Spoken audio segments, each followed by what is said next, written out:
Surat muka surat sebelah tau. Mana surat sebelah?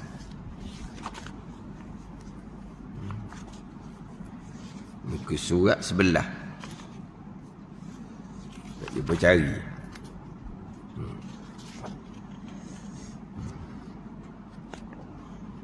Ni kita kata tau. Time kita nak, tak jumpa. Time kita tambuh, jumpa. Orang cakap kan. Time kita nak, tak jumpa. Time kita tambuh, ada. Time kita tunggu, tak mari-mari taksi. Kalau kita tak tunggu, pas sebuah taksi. Tu. Cicak orang cakap. Time kita nak ke dia, kita tunggu ke dia, teropong tunggu, tak mari-mari taksi. Tak, bukan masalah baris ni. Tak jumpa muka surat. Dia surat sebelah tu dah. Tak jumpa kitab. Duduk kat mana tak tahulah. Tak ada sini ni. Dia cuba baca. Kan ni nanti ada. Ni ada. Surat sebelah baris yang kedua daripada atas. Sebab yang kedua, bermula air mustakmal itu, iaitu yang air yang diangkat hadas dengan dia. Mengangkat hadas kecil, hadas besar, jadi mustakmal. Dan atau dihilangkan najis dengan dia. Hak dia basuh najis jadi mustakmal. Air digunakan untuk basuh najis, terkadang jadi najis, terkadang jadi mustakmal. Tapi nak jadi mustakmal ni basuh najis boleh jadi mustakmal.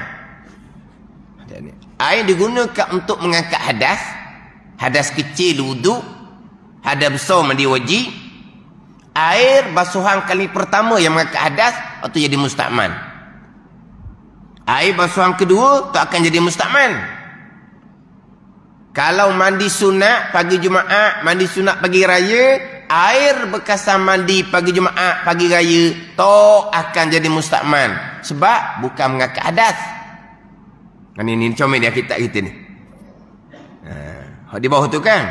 Maka keluar dengan sebab itu, air yang dipakai pada wuduk yang sunat dan mandi yang sunat, tak akan jadi mustakmal. Air digunakan untuk hadas dan menghilangkan najis, mau jadi mustakmal. Sekarang ni tadi bicara air tu digunakan untuk basuh baju kotor, baju busuk, baju berpeluh. Air yang digunakan tu tak akan jadi najis. Jadi najis jauh jelak lah. Pada jauh jelak, jauh jelak lah. Kisah orang kita sebut jauh jelak.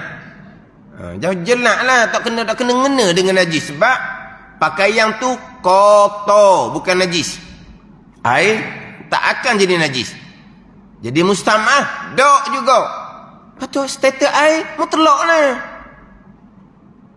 Sekarang ni kita bubuh baju berpeluh ni, seluar berpeluh ni, seluar dalam hok busuk ni. Dah saudara najis ke? Kencing? Dok. Busuk lah, kotor. Jadi kalau pakaian tu kotor, didatangkan ke dalam air yang sedikit, tak ada isu. Air tu kekal mutlak, pakaian tu kekal suci, memang dia asal suci, cuma nak hilangkan peluh-peluh, busuk-busuk di pakaian, kicau, hilang busuk, perah, jemur. Ada apa? Apa mana? Mocik-mocik kita. Dah kita berulang kali dah ni. Kita berulang kali dah ni. Tu kata kita ambil ayat kitab. Hak dulu-dulu jadi banyak khija. Dulu kan bukannya mudah, kena timba air telaga. Jadi banyak khija. Tak apa, exercise. Berpeluh, sehat badan. Tak kata kau ni. Kena kata gitulah. Sekarang ni basuh yang mutanajisun. Basuh yang mutanajisun. Benda yang kena najis. Kita sebut mudah pakaian. Apa syarat dia? Ini syarat dia ni. Syarat dia datang air atasnya. Datang air ni jika sedikit ia air. Wajib kena datang air. Wurudul ma'il qalili alal mahallil mutanajjisi. Dalam kitab Fathul Mu'in. Wa yushtaratu fi tuhril mahalli wurudul ma'il qalili alal mahallil mutanajjisi. Dan disyaratkan pada menyucikan tempat yang kena najis. Disyaratkan akan datang oleh air yang sedikit atas tempat yang kena najis. Itu syarat dia. Datang air ni lah. Kalau dalam kitab Wisyah kita sebut datang. Dan kitab Matla'in sebut datang. Dalam kitab Idaman Penuntut. Hak saya dari Terengganu FM hak petang ni. Idaman Penuntut. Dia tak sebut datang. Disebut jiru cucu. Sebut itu. Jiru cucu.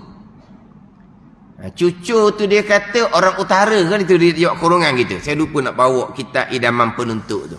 Dia ada bicara ni. Dia ada bicara syarat ni. Saya lupa nak bawa. Kesuk ada so. Kitab Idaman Penuntut. Ada.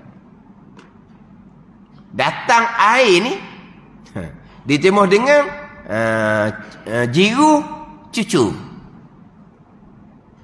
Datang air disebut juru cucu. Oh. Warida yaridu wurudan. Datang. Itu makna sah, datang. Ni comel ni kitab kita ni. Datang. Tapi dia terjemah dengan jiru cucu. Apabila letak terjemah dengan jiru cucu, maka fahamnya jiru kena straight, jangan berhenti-berhenti. Cucu kena straight, jangan berhenti-berhenti. Jangan duk bertakung air tu. Oh, siap kalau faham gitu. Dia faham bila jiruh cucu ni. Kalau dia panggil bilah. Kenapa bilah? Ambil kain sehelai. Ni. Jiruh cucu bilah. Air tu akan turun ke bawah. Bukan bertakung dalam berdi contohnya. Bertakung tak panggil jiru, tak panggil cucu, tak panggil bilah. Bukan gitu maksud dia. Janji air datang. Walaupun air tu berada di tempat yang sama sekalipun, janji air datang.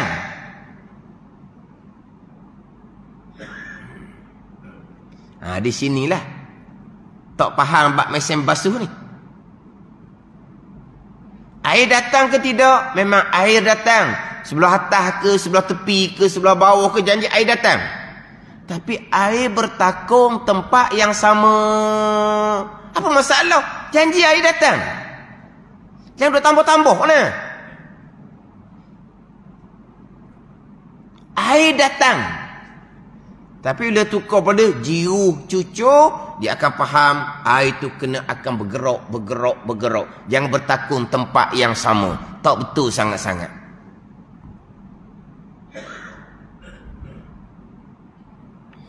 Apabila air bertakung di tempat yang sama, maka difahamkan air jadi najis. Dia faham gitu. Air jadi najis sebab air bertakung tempat yang sama.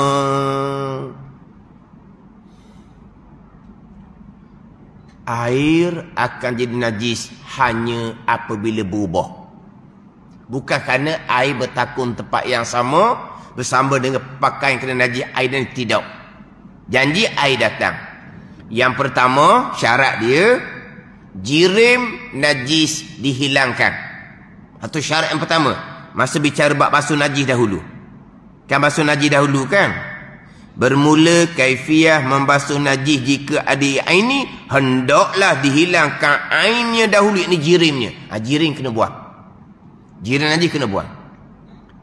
Kalau jirim najis tak buang, didatang air ke atas jirim tahi ayam, ke atas muntah, ke atas air kencing yang jirimnya tidak dibuang. Walaupun air datang sekalipun, air akan bertambah timbangan, maka air tersebut dihukumkan najis walaupun tidak berubah sekalipun. Sebab air dipanggil bertambah timbangan. Kena faham ayat kitab. Apa makna bertambah timbangan? Jadi liter air akan jadi lebih. Lebih dengan apa? Dengan jirim tahi ayam tadi, dengan jirim muntah tadi, dengan jirim air kencing yang berladung yang tidak dilapkan. Jadi air bertambah, dak liter dia bertambah. Walaupun air datang, betul dah air datang, tapi jirim dia tak buang, maka air itu akan dinajis sekaliannya walaupun tidak berubah sekalipun. Dia yang pertama, wajib hilangkan jirim. Yang kedua, datang air. Itu je. Datang air. Air tu bergerak ke tak bergerak ke, janji datang air.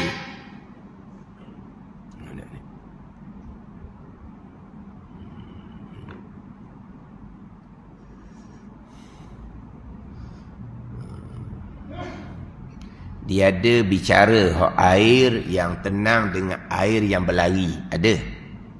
Dibicara berkaitan dengan air sedikit, tak sampai 2 kolok. Tapi air itu berlari, bergerak. Macam contohnya air tempat perhiasan. Kan air itu bergerak kan? Tempat perhiasan tak air bergerak. Air tak sampai 2 kolok. Tiba-tiba jatuh tahi cicak. Jatuh cicak. Atau ada timbul khilaf. Sebab air itu tak tenang tu air bergerak. Ada satu mana kata tak najis air itu. Sebab air itu bergerak dia kata. Ini persoalan najis datang ke atas air yang sentiasa bergerak. Contoh air dalam perhiasan tu. Tempat perhiasan ada air bergerak, buat bergerak tu kan. Jadi air itu memang tak sampai 2 kolor, sedikit. Tiba-tiba jatuh tak cicau. Ada pandangan ulama kata tak najis air tu. Atau tak ada timbul sedikit air yang tenang dengan air yang bergerak. Kita ni tak kira ni. Janji air datang. Janji air datang, jirim najis telah dihilangkan. Air yang datang tadi tidak akan jadi najis, melainkan berubah. Melainkan berubah. Jirim najis tidak ada. Air datang ke atas tempat najis, air tu kekal mutlak selagi belum berubah. Air kekal mutlak selagi belum berubah. Walaupun air berada di tempat yang sama sekalipun, air kekal suci lagi menyucikan. Dahulu saya sudah peringat orang basuh najis atas lantai. Orang basuh najis atas lantai, pastilah air datang. Hak pakaian je lah air datang. Mungkin air menanti, mungkin. Air datang dipanggil air warid, air yang datang. Air menanti, air maurud dipanggil, air yang didatangi oleh najis. Kita nak sini air yang warid. Air warid, air maurud ni syarat penting dalam mazhab Syafi'i kita. Ni mazhab Syafi'i ni. Kalau mazhab lain tak ada kira. Air datang, air menanti dia tak ada kira.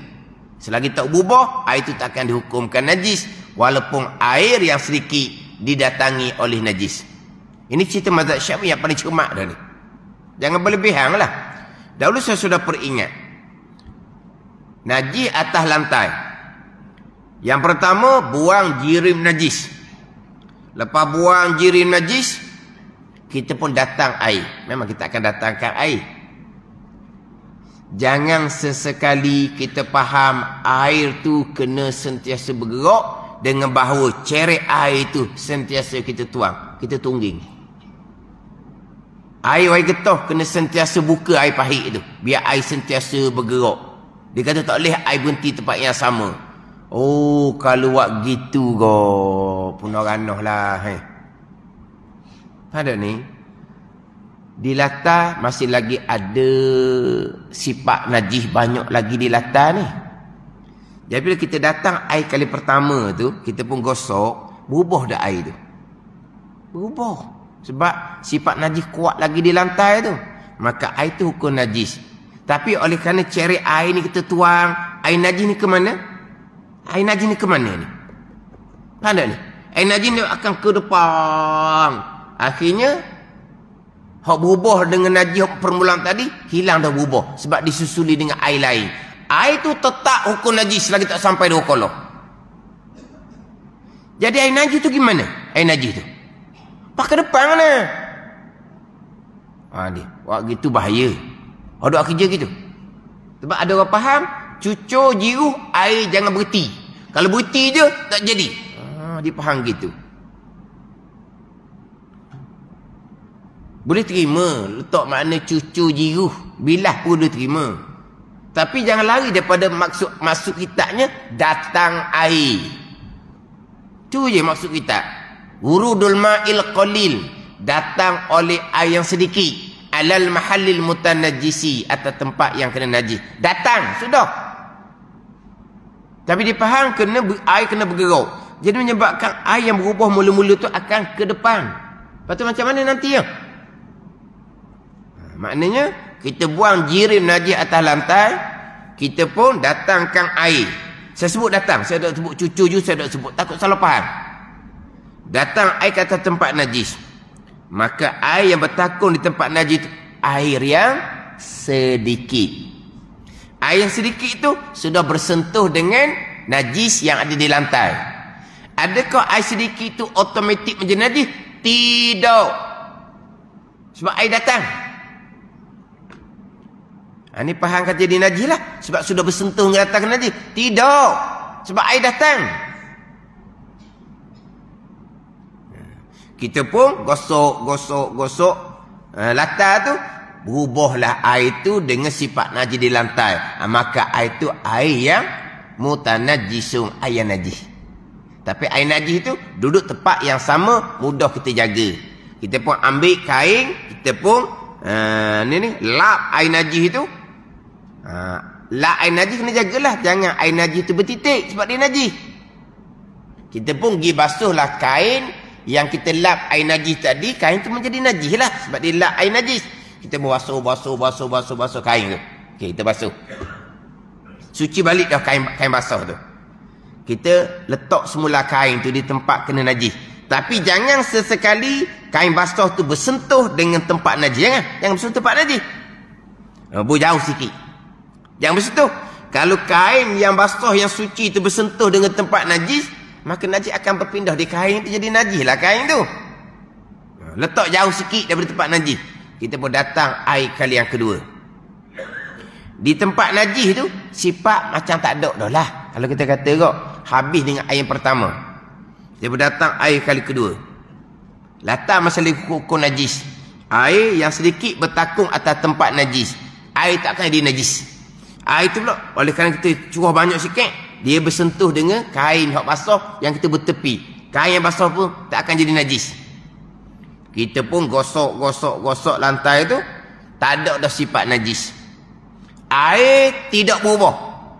Lantai hukum suci, air bertakung di lantai itu hukum mustakmal. Itu je. Kata macam dia mustakmal. Ambil kain tadi, likumlah. Lap. Kain kena basuh ke tak? Air mustakmal, air yang suci, yang tidak menyucikan, bukan najis. Tak basuh tak apa kain tu. Cuma lap air mustakmal tu je. Beres kita basuh najis yang wajib sekali. Tadi buat dua, panggil sekali. Bila panggil sekali ni, hilang dia punya sifat, panggil basuh najis yang sekali hak wajib, walaupun buat dua kali, walaupun buat tiga kali, panggil sekali. Lepas tu nak pahala sunat, datang ke air kali kedua, datang ke air ketiga, dipanggil apa? Sunat meniga ketika membasuh najis. Bila nak panggil nombor dua ni, selepas selesai hak nombor satu hak wajib. Mana nombor satu wajibnya? Hilang sifat. Berapa kali buat? Sekali buat, dua kali buat, dipanggil sekali. Bila panggil sekali, lepas suci. Lepas tu barulah sunat meniga. Itu saja. Ketika air bertakung atas tempat najis, air sedikit tadi atas lantai tu, air tu takkan dia najis. Ini masalah besar. Bila berfahaman, air bertakung, bersentuh dengan benda najis, air sedikit dia najis. Tu dah. Tu yang dipayah nak faham mesin basuh tu.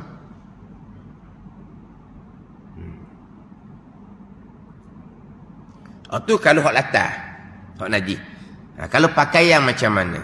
Seluar yang yakin najis, kena kencing. Di seluar tu jirim air kencing lama dah kering, tidak ada dah. Dia pun letak seluar dalam beldi kosong. Lepas tu datang air atasnya. Jika sedikit air pun datang. Maka bertakung dalam beldi, tak ada masalah. Air sedikit sudah bersentuh dengan air kencing di seluar, air kekal mutlak. Ada ni. Dah kan air sedikit bersentuh dengan air kencing ada di seluar, air datang. Air datang. Kenapa nak najis air tu? Pada ni. Hak macam tadi, hak najis dalam lantai tu. Air datang. Hak bertakung di tempat najis takkan dihukumkan najis. Air tu kekal mutlak suci lagi menyucikan selagi tidak berubah.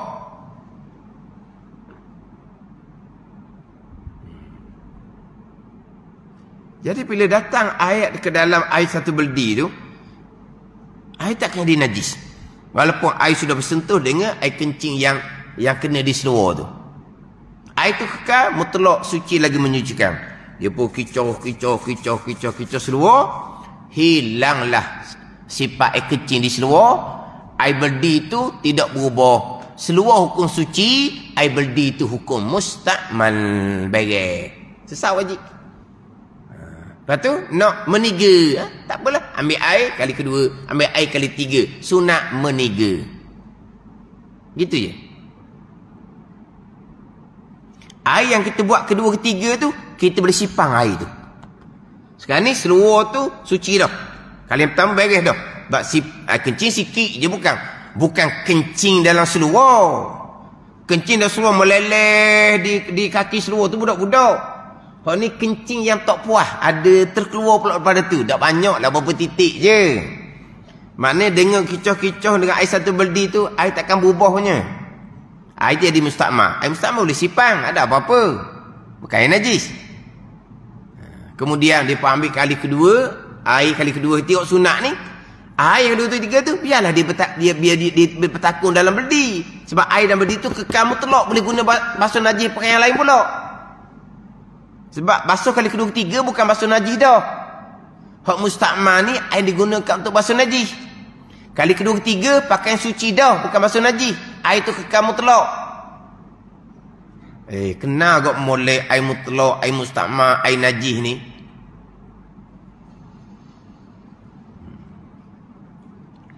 Samalah dengan mesin basuh. Gitu je. Hak automatik. Nak cari hak manual sebab nak bilah pula kemudian. Buat gilah. Duduk rumah saja kan, banyak masa kosong. Belajar-belajar tambuh. Duduk saja bilah nak bilah gilah. Tambahan pula saya sebut sok moda. Kita bukan basuh pakaian najis. Kalau seluar tu memang diberitahu kena kencing, seluar tu dia tak akan bubuh dalam mesin basuh. Dia akan basuh, ngekuk tangan dulu dengan air pahit. Basuh. Barulah ibu mesin basuh nak menghilangkan busuk pula. Maknanya, hak duk basuh mesin basuh tu hanya pakaian kotor busuk saja. Tambahan pula, pesen orang kita ni, diasingkan pakaian orang tua dengan pakaian budak-budak. Walhal pakaian budak-budak yang belum memayis sekalipun, selagi tak nyata najis, hukum pekohnya suci walaupun kanak-kanak tu belum memayis. Bukan gitu tradisi orang kita. Nanti dulu ni pakaian mak ayah dulu ni. Pakaian kamu nantilah ke belakang lah tunggu. Dia tak capur. Walhal pakaian mak ayah tu tak banyak mana pun. Boleh bubuh lagi pakaian anak tu. Rugilah air mesin basuh tu. Dah. Ini pakai mok ayuh Oh, hak kamu nanti kamu tu bagian kamu. Kamu jangan boleh capung orang tua marah capung orang tua. Bukan kita orang kita. Ada tradisi gitu. Tradisi gitulah. Walah kawan tu kalau menengah dah kamu menengah dah kawan tu. Dah. Mu budak mulai. Pakaianmu mudah jaga. Pakaianmu main pelik-pelik. Tidak wi. Walah pakaian kanak-kanak yang belum memayis sekalipun, ghalib kebiasaannya tak lepas daripada najis. Selagi tak nyata najis, hukumnya kotor juga. Hukumnya masih lagi suci, cuma kotor. Mana kita basuh mesin basuh, bukan basuh najis. Hok yakin najis, air datang. Okeylah. Isunya dia kata air berada di tempat yang sama. Itu tidak ada masalah. Sebab air datang. Air datang. Tu je syarat dia. Bukan air datang kena bergerak sentiasa. Tak ada. Jangan duk tambah. Yang ni comel dah kita jauh kita. Datang air atasnya. Datang. Hak kata kita idama penuntut tu cucur jiruh. Hak tu berada letak nama bilah. Dah kita bilah dah tu air datang dah kan. Mesin basuh air datang. Ke kita penuhkan air baru kita bubuh pakaian najis. Dah. Tapi kalau kita bubuh air dahulu penuhkan air, pakaian yang yakin najis kita letak kemudian tak ada masalah. Kali pertama tu najis lagi sebab najis datang ke atas air. Tapi air tu sudah bertukar, yang kedua, yang ketiga. Yang ketiga lah akan menyucikan najis. Itu pun kalau kali yang pertama, air dipenuhkan dahulu mesin basuh, pakaian yang yakin najis didatangkan. Kalau buat gitu. Tapi air sudah bertukar, 2, 3, 4 tu kan berulang kali air bertukar. Kan?